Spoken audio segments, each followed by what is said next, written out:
Hey everyone! My name is Ariana Thomas, and welcome back to Interpersonal Interests on Communication 97.8 FM.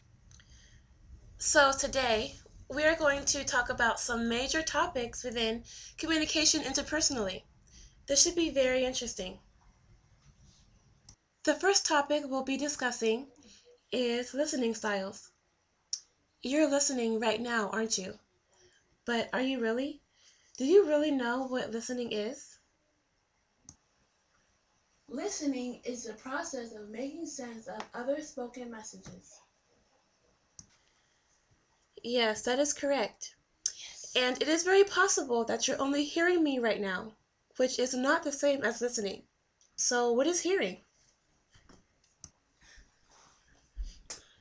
Hearing is a process in which sound waves strike the eardrum and cause vibrations that are transmitted to the brain.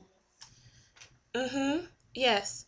So, when it comes to listening, there are 5 elements. 5? That's right. Wait, what is that noise? What is that noise? Well, one of the elements is hearing. This can be influenced by many factors. Loud noises at the same frequency of what we are trying to listen to is difficult, and it isn't easy sorting out signals from the background. Wow. Was that some example or what? I'm glad that's over. The second element is attending. And no, this is not the kind of attending where you attend a party or attend a meeting. Attending is a psychological process of selection. Okay, interestingly, if we attended every sound we heard, we would probably lose our minds. I think I would. Personally, I filter out some messages and focus on others. I'm sure many people do this. You know, our needs, desires, interests, and wants play a big role in this. I remember I met a guy. Yeah, he was a cute guy. I wanted to know everything about him. At least, I thought I did. Anyway, so he started rambling on about his family and pets. He sounded like this. Yeah, so I have 5 brothers and 3 sisters. I also have a pet and he died, so then we bought another. Blah, blah, blah. Although I enjoy dancing, and at that point is when I really started listening and I was attending. I chose to take in that he enjoyed dancing and almost everything else after that. I wanted to get better acquainted with him, so I paid attention to most of what he said and hoped to improve our relationship. Many people do this. Okay, so on to the next element, which is understanding. You may be thinking that listening and understanding are the same thing, but they're not. Let's look into this. Understanding is when we make sense of a message. So I have come to realize in my life that it is possible to hear and attend without actually understanding. And we all know we are able to misunderstand a message. How can we make sure what we say is being understood? Oh hey, we're getting a phone call. Hey Samantha from Oregon, welcome. What do you want to share? Hey Ariana, thank you so much for having me. So I remember when I was walking with my best friend and she was trying to help me and study for math. I heard what she was saying, but I can't understand it. Is this an example of what you are explaining? Absolutely. Thank you, Samantha. You're welcome. Have a great rest of the show. Alright, so the next element is responding. This sounds pretty self-explanatory, don't you think? Responding is giving observable feedback to the speaker.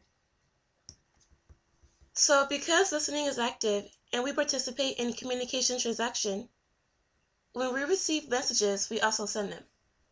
We need to respond by having good eye contact and having appropriate facial expressions, looking like you're interested in the conversation. Otherwise, you are also communicating that you don't care with possible yawning, slouching, and bored expressions. Great stuff, isn't it? Indeed it is. Here's the last listening element, remembering. Remembering is the ability to recall information. Remembering can be difficult, Most people remember only about 50% of what they hear right after hearing it. Within 8 hours, 35%. After 2 months, 25%. This makes you want to study double time, doesn't it? I remember when I was telling a friend a story about how I had a bad day.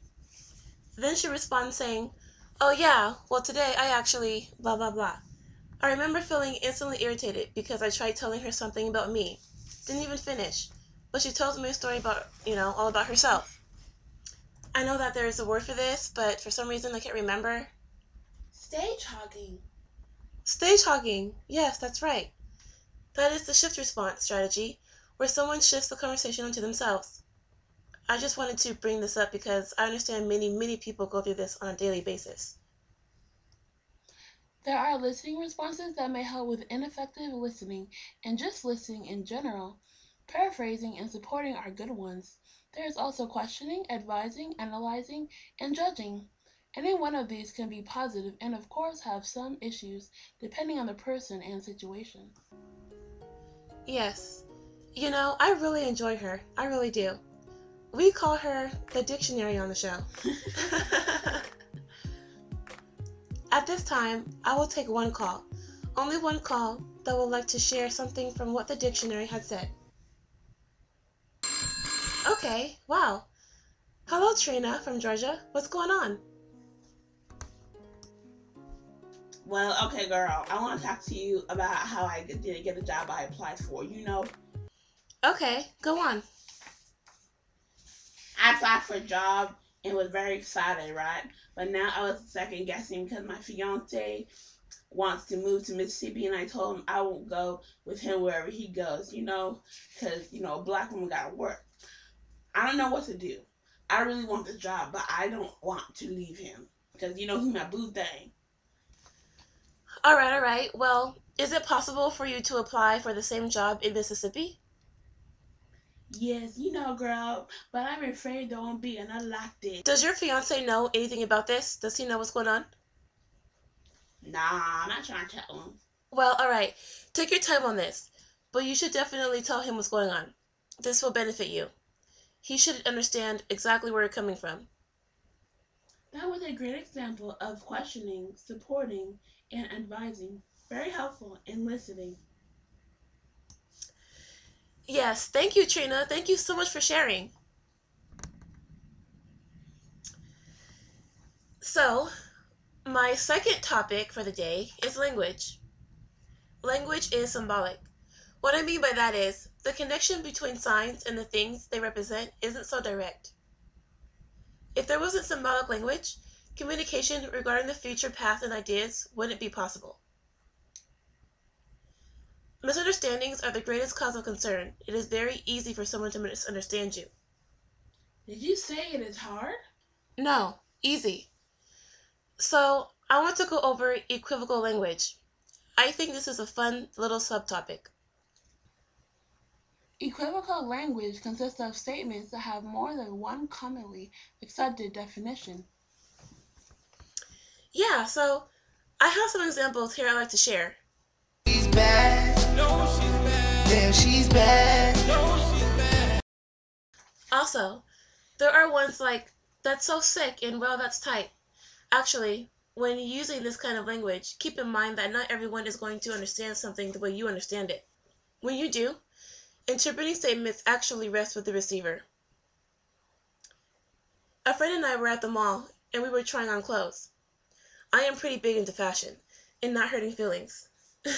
Anyway, so my friend came out of the dressing room and showed me her outfit. She asked me, "What do you think?" And I replied, "Wow, that is so different. I've never seen anything like that before." This is better than replying, "That is completely hideous." Either way, I am still being honest. In this case, language that is open to several interpretations can be useful. So now for the third topic of the day, nonverbal communication. Wow, this topic is actually pretty fun. You are most likely communicating nonverbally right now, nodding and smiling at my wonderful voice. We clearly understand that nonverbal communication means communication without words, although another definition is messages expressed by non-linguistic means. Yeah, so sign language and written words aren't included, but laughing, sighing, and other noises are. Volume, pitch, and rate are considered along with physical appearance, distance, time, body language, facial expressions, and gestures. So nonverbal communication is how we make sense of another person's behavior. All behavior has communication value. No matter what it is we do, we give off information. How? Okay, well, you think you can just close your eyes, walk out of the room, curl up in a ball, and things like that? Even that is communicating. You know how a person may ask for directions, then they tell you, but also point to the direction? This is more memorable for us. It's called repeating. Also, complimenting is when the facial expression matches what's being said. Substituting is used a lot. When a friend asks what's up, and the receiver shrugs the shoulders, that person is substituting words with nonverbal communication. Yesterday, I walked into Safeway, and I said hello to a man. He looked at me, and then he looked away. I was wondering why he did that, instead of saying hello back to me. In this case, he communicated something to me nonverbally. I didn't take it the wrong way. Because people are different. Alright, so we're almost done here. Our first topic is interpersonal conflicts. This topic is also very interesting to discuss because I think people really enjoy hearing about, what they're going through and how to solve issues. When I would get upset with someone for something they said or done, I would look at it as conflict. But I was wrong. Conflict is an expressed struggle between at least two interdependent parties who perceive incompatible goals, scarce resources, and interference from the other party achieving their goals. So, in other words, if the other person doesn't know you're upset and that person doesn't respond, it isn't conflict. Interesting, right? I wonder how many people just learned that. Oh, listen, we're getting a phone call. Hey, Betty from Utah. Did you want to share something? I felt conflict was when I was mad at someone. I hear now was wrong. So what about a situation like this? I'm the only one that drives right now in my house. My mother needs me to go out and buy her pet milk for her 8 cats. I also live with her. Anyway, she needed me to go to the store, so I went. On my way there, the car ran out of gas. I called her and told her. She was very angry. She did remind me to get gas, but I didn't pay attention. I just replaced the gas with pet milk because I thought I would work and I would make it. Then I started to get upset and yelled back a little because I felt unappreciated. Would this be conflict? Wow, I understand. Okay. This is definitely conflict. Although, it is a certain kind of conflict. This is a great example of interdependence. You and your mom are dependent on each other. If you need help resolving this issue, I suggest changing your attitude and reminding your mom that you both need each other and that you will do the best you can. Thank you so much, Betty, for calling. Have a great day. So on to our fifth topic, intimacy and distance in relationships. So here's where we're going to get a lot more personal, possibly uncomfortable for some listeners out there, but I think this is worth going over. Maybe someone will learn something. Want to know what intimacy is? Intimacy is a close union, contact, association, or acquaintances. The closeness can occur in a variety of relationships. Thank you, yes. Now, physical intimacy.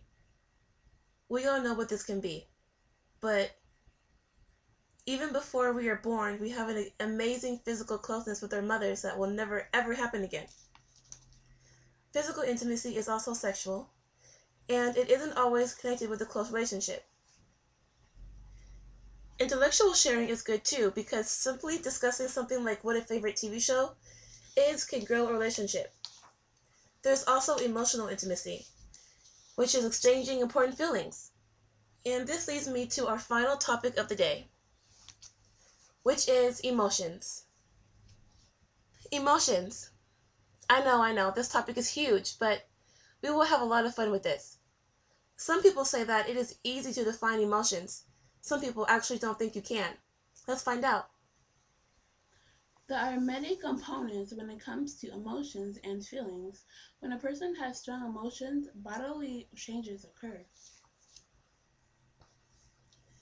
There are nonverbal reactions. Feelings are often apparent by observable changes like blushing, sweating, posture, and different vocal tone and rate. And then there's personality, which is also very important.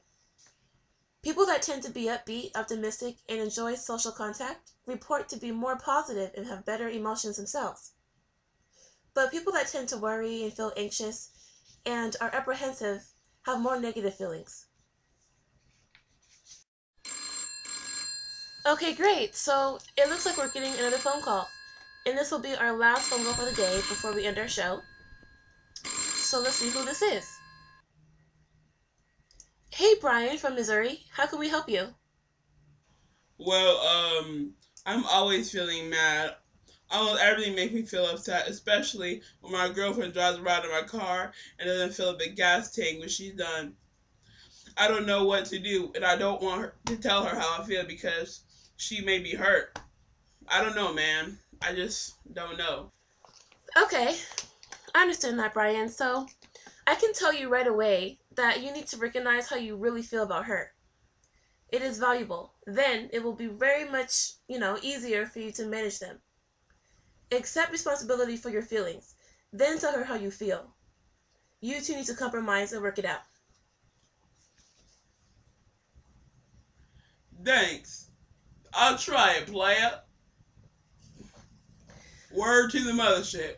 Woo woo, motherland. All right, Brian. All right. Thank you, Brian. Thank you for calling, Brian. We really, really appreciate your input on the show. So, talking about these things has helped me with dealing with conflict personally. I mean, relationships, emotions, and all that great stuff we talked about today. I need to try compromising more and listening to people more by paraphrasing. Communication is such a wonderful, wonderful field. Thank you all so much for listening to my show, Interpersonal Interest, on Communication 97.8 FM. Woo woo.